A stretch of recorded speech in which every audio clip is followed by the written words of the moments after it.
அனைவருக்கும் வணக்கம். இன்னைக்கு நம்ம பிகைன் சீக்ரெட்ஸ்ல எதை பத்தி பார்க்க போறோம் அப்படின்னா, வாரம் ஒரு இரவு மட்டுமே திறக்கப்படும் கோவில். மரமே சிவனாக இருக்கும் இந்த அதிசய கோவிலில் செலுத்தும் காணிக்கைக்கு ஏற்ப பலன்களும் கிடைக்குமாம். வாங்க இன்னைக்கு அதை பத்தி தெரிஞ்சுக்கலாம். இந்து கோவில்களில் விதவிதமான தல புராணங்களுடன் கூடிய எண்ணற்ற கோவில்களை நாம் பார்த்திருப்போம். அந்த வகையில் தஞ்சை மாவட்டத்தில் இருக்கக்கூடிய இந்த ஒரு கோவில் வாரம் ஒரு இரவு மட்டுமே திறக்கப்படுகிறது. விடிவதற்குள் கோவில் கதவும் சாத்தப்பட்டு விடுகிறது.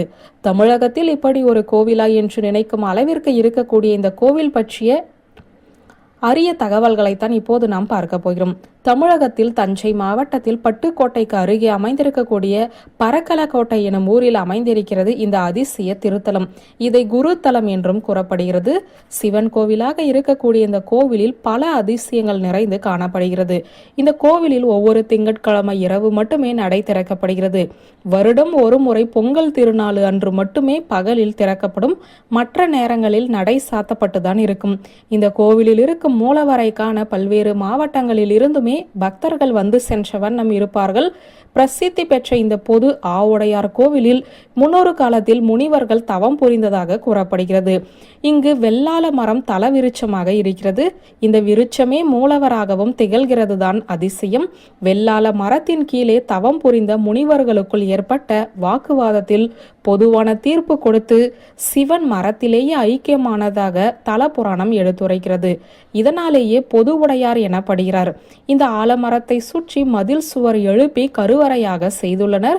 இந்த மரத்திற்கு சந்தனம் பூசி சிவ உருவம் தெரிய நெற்றி பட்டை வைத்து கண் மலர்களை பதித்து திருநாசி, திருவாய், திருவாட்சி போன்றவற்றை உருவாக்கி வழிபட்டு வருகிறார்கள்.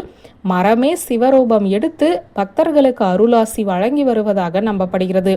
இந்த மரத்தின் இலையே பிரசாதமாக இருக்கிறது. இந்த இலையை விளை நிலத்தில் போட்டால் விளைச்சல் அமோகமாகும். தொழுவத்தில் கட்டினால் கால்நடைகள் நன்றாக இருக்கும். வீட்டில் கட்டினால் செல்வம் சேருமாம். இங்கு வரும் பக்தர்கள் அவரவர்களுடைய விருப்பப்படி காணிக்கைகளை செலுத்துகிறார்கள். வசதி படைத்தவர்கள் தங்கம், வெள்ளி, பித்தளை என்று உலோகங்களை தானம் கொடுப்பார்கள்.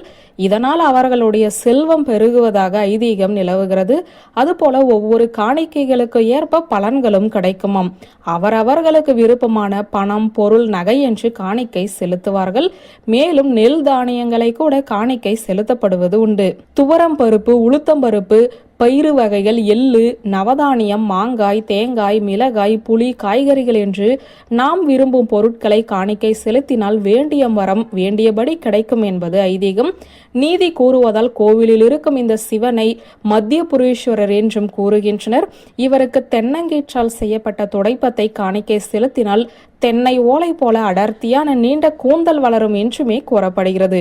இதனால் நீண்ட கூந்தல் பெற விரும்புபவர்கள் தென்னங்கீற்று துடைப்பத்தை காணிக்கை செலுத்துகிறார்கள்.